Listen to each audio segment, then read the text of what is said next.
शुरू करते हैं सुपरफास्ट खबरों का सिलसिला। डब्ल्यूएचओ ने ओमिक्रॉन वायरस को लेकर सख्त चेतावनी जारी की। डब्ल्यूएचओ ने कह दिया है कि अगर शोक नहीं मनाना चाहते तो बेहतर है हम क्रिसमस और न्यू ईयर का जश्न न मनाएं। देश भर में कोरोना के नए वेरिएंट ओमिक्रॉन के मामले तेजी से बढ़ रहे हैं। अब तक ओमिक्रॉन के 200 से ज्यादा मामले दर्ज किए जा चुके हैं। ये मामले देश के 13 राज्यों से सामने आए हैं। तृणमूल कांग्रेस के राज्यसभा सांसद डेरेक ओब्रायन को राज्यसभा से वर्तमान सत्र की कार्रवाई से निलंबित कर दिया गया है। उन्हें रूल बुक चेयर की तरफ फेंकने के मामले में सदन के सत्र से निलंबित किया गया है। भारत के खिलाफ पाकिस्तानी दुष्प्रचार अभियान को लेकर केंद्र सरकार ने बड़ी कार्रवाई की है। देश के खिलाफ प्रोपेगेंडा कर रहे 20 यूट्यूब चैनलों को सूचना और प्रसारण मंत्रालय ने ब्लॉक कर दिया है। लोकसभा स्पीकर ओम बिरला ने मंगलवार को एक mobile application LS member app launch किया है। इस ऐप की मदद से यूजर्स सदन की कार्यवाही का सीधा प्रसारण देख सकते हैं।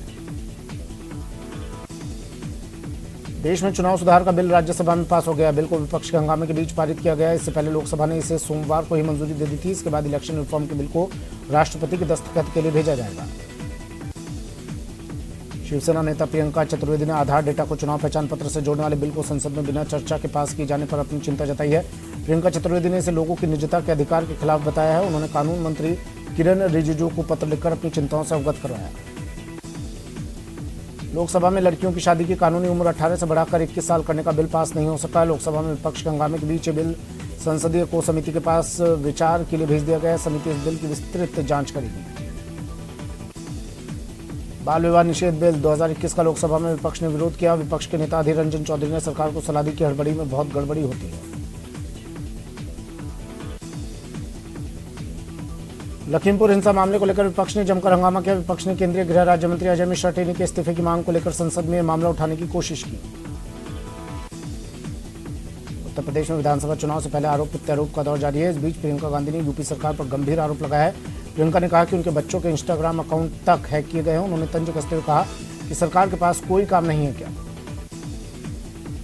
कांग्रेस के पूर्व अध्यक्ष राहुल गांधी ने पंजाब और कुछ अन्य जगहों पर पीट कर मार डालने की घटनाओं पर मोदी सरकार पर हमला बोला। राहुल गांधी ने आरोप लगाया कि साल 2014 में नरेंद्र मोदी सरकार बनने से पहले लिंचिंग शब्द सुनने में नहीं आता था। बीजेपी आईटी सेल प्रभारी अमित मालवीय ने कांग्रेस नेता राहुल गांधी पर निशाना साधते हुए ट्वीट करते हुए कहा कि मिलिए राजीव गांधी से मॉब लिंचिंग के जनक सिखों के जनसंहार को सही बताते हुए कांग्रेस ने सड़कों पर खून का बदला खून से लेंगे जैसे नारे लगाए। दिल्ली के अंबेडकर इंटरनेशनल सेंटर में बीजेपी संसदीय दल की बैठक हुई। इस मीटिंग में संसद की रणनीति को लेकर चर्चा की गई। इस दौरान बीजेपी के राष्ट्रीय अध्यक्ष जेपी नड्डा, अमित शाह भी मौजूद रहे। पीएम नरेंद्र मोदी ने प्रयागराज में आयोजित महिला सशक्तिकरण सम्मेलन में 16 लाख महिलाओं को 1000 करोड़ रुपए की राशि बैंक खाते में ट्रांसफर कर दी। साथ ही उन्होंने 202 टेक होम राशन प्लांट का भी शिलान्यास किया। पीएम मोदी ने प्रयागराज में जनसभा को संबोधित किया। उन्होंने कहा कि प्रयागराज हजारों सालों से हमारी मातृशक्ति की प्रतीक मां गंगा, यमुना, सरस्वती के संगम की धरती रही है। आज ये तीर्थनगरी नारी शक्ति के इतना अद्भुत संगम की भी साक्षी बन रही है। उत्तराखंड के पौड़ी गढ़वाल में आज राज्य के मुख्यमंत्री पुष्कर सिंह धामी और भाजपा युवा मोर्चा के राष्ट्रीय अध्यक्ष तेजस्वी सूर्या ने भाजपा युवा मोर्चा के कार्यकर्ताओं के साथ रोड शो निकाला। कोलकाता नगर निगम चुनाव के नतीजे पूरी तरह टीएमसी के पक्ष में रहे। ममता बनर्जी का जादू फिर नजर आया और टीएमसी ने यहां 134 सीटों पर परचम लहराया। भाजपा महज 3 सीटों पर सिमट गई है। राजस्थान के 4 जिलों में पंचायत समिति के चुनाव में कांग्रेस कुल 568 सीटों में से 278 सीटों पर कब्जा किया। वहीं 165 सीटों पर बीजेपी ने जीत दर्ज की और 125 सीट पर अन्य ने जीत दर्ज की। आज आरपीएससी का 73वां स्थापना दिवस है। आयोग परिसर में आयोजित होगा स्थापना समारोह। सीएम अशोक गहलोत वर्चुअल तरीके से शिरकत करेंगे। उदयपुर में लोक कला एवं शिल्प के महाकुंभ का आगाज हुआ। राज्यपाल कलराज मिश्र ने इसकी शुरुआत की। 23 राज्यों की लोक कलाओं की दिखी झलक। लोक कला एवं शिल्प महाकुंभ का आगाज। जयपुर राजघराने के बीच 1.5 दशक से चल रहे प्रॉपर्टी विवाद का समझौता सुप्रीम कोर्ट की मध्यस्थता से हो गया। समझौते में गायत्री देवी के पात्र पौत्री को जयमहल होटल पर मालिकाना अधिकार दिया गया। जयपुर नगर निगम हेरिटेज के 2 वार्डों के उपचुनाव के लिए हुए मतदान में लोगों का उत्साह देखने को मिला। निकाय उपचुनाव में 50% से ज्यादा मतदान हुआ। चूरू जिले के प्रभारी मंत्री बृजेंद्र सिंह ओला ने सालासर की रिंग रोड और सुजानगढ़ से निकलने वाले स्टेट हाईवे पर करीब 12.25 किलोमीटर के सड़क चौड़ाईकरण कार्य का शिलान्यास किया। जयपुर में यूडीएच मंत्री शांति धारीवाल ने राज्य सरकार के 3 साल पूरे होने पर आयोजित समारोह में मुख्य अतिथि के तौर पर शिरकत की। कार्यक्रम में यूडीएच मंत्री शांति धारीवाल 35 प्रोजेक्ट्स का शिलान्यास किया। प्रतापगढ़ में दुबई से अपने घर पर लौटे व्यक्ति की कोरोना रिपोर्ट पॉजिटिव आई है। जांच रिपोर्ट पॉजिटिव आने के बाद स्वास्थ्य विभाग की टीम ने युवक को जिला अस्पताल का आइसोलेशन वार्ड में भर्ती किया है। वक्त एक ब्रेक का, जल्द हाजिर होंगे।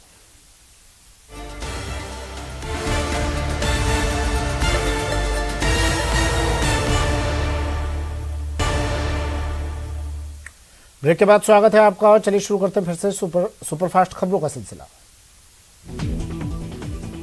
अजमेर के कचहरी रोड में आईसीआईसीआई बैंक शाखा के खिलाफ पीड़ित ने गोपनीय दस्तावेजों की जानकारी लिंक करने का मामला दर्ज करवाते हुए जिला पुलिस अधीक्षक को ज्ञापन सौंपा है।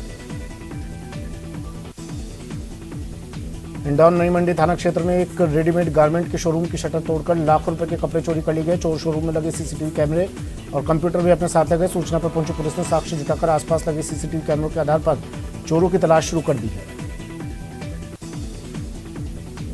प्रतापगढ़ की कोतवाली थाना पुलिस ने चनिया खेड़ी की रेतम नदी पर 3 महीने पहले हुई फायरिंग और लूट के मामले में फरार चल रहे आरोपी को गिरफ्तार किया है। इस मामले में पुलिस 4 आरोपियों को पहले ही गिरफ्तार कर चुकी है। बारा शहर में शराब विक्रेताओं की मनमर्जी चरम पर है। शहर में शराब विक्रेता तहसीमा रात 8 बजे बाद भी देर रात तक शराब दुकान खोलकर शराब बेच रहे हैं। मंगलवार रात भी बारा शहर के मुख्य मार्ग अस्पताल रोड पर एक शराब दुकान 9 बजे तक खुली थी। धौलपुर में 2 पक्षों के बीच छतों से जमकर पथराव किया गया, साथ में कांच की बोतल भी फेंकी गई। इस दौरान कुछ युवाओं की फायरिंग करने की भी खबर है। सूचना पर पुलिस ने मौके पर पहुंचकर मुआयना किया। डूंगरपुर में मेडिकल कॉलेज हॉस्पिटल से फायर फाइटिंग सिस्टम के नोजल चोरी होने के मामले में पुलिस ने 4 वार्ड बॉय को गिरफ्तार किया है। कोटा में एक विवाहिता ने जहर खाकर आत्महत्या कर ली। मौत का मामला छुपाने से आक्रोशित पीहर पक्ष के लोगों ने मोर्चरी पर पहुंचकर आरोपी पति की जमकर पिटाई की। डूंगरपुर के धम्बोला थाना क्षेत्र में एक बाइक बेकाबू होकर पुलिया से टकराई और पुलिया से नीचे गिर गई। हादसे में बाइक सवार की मौत हो गई। सवाई माधोपुर के चौथ का बरवाड़ा थाना पुलिस ने ब्लाइंड मर्डर की गुत्थी 24 घंटे में सुलझाकर घटना का पर्दाफाश कर दिया है। घटना के हत्या के आरोपी हनुमान बैरवा को गिरफ्तार कर लिया गया। बूंदी की हिंडौली थाना पुलिस ने एक तस्कर को गिरफ्तार कर उसके कब्जे से 10 किलो 500 ग्राम भांग पत्ती बरामद की।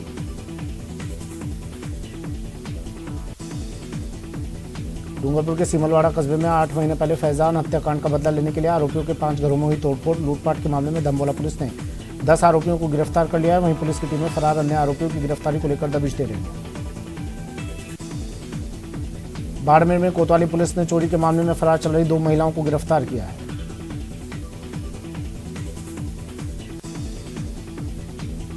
बांसवाड़ा कोतवाली पुलिस ने झगड़ा और मारपीट के अलग अलग मामलों में कुल 6 लोगों को गिरफ्तार किया है। अलवर की पूर्व परिषद सभापति बीना गुप्ता को हाईकोर्ट से जमानत मिल गई है। 80,000 की रिश्वत के साथ पकड़ी गई थी। राजनीतिक षड्यंत्र का शिकार होने का लगाया आरोप।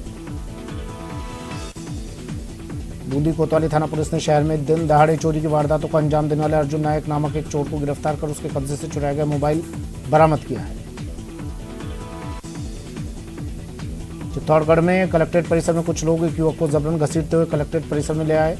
जब लोगों ने पूछताछ की तो सामने आया पिटने वाला युवक नशे का आदी है जो किसी दुकान से मोबाइल लेकर भागा था।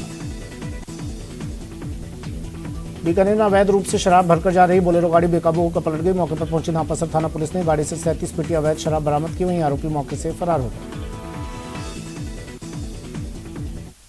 फिलहाल इतना ही, दीजिए इजाजत, नमस्कार।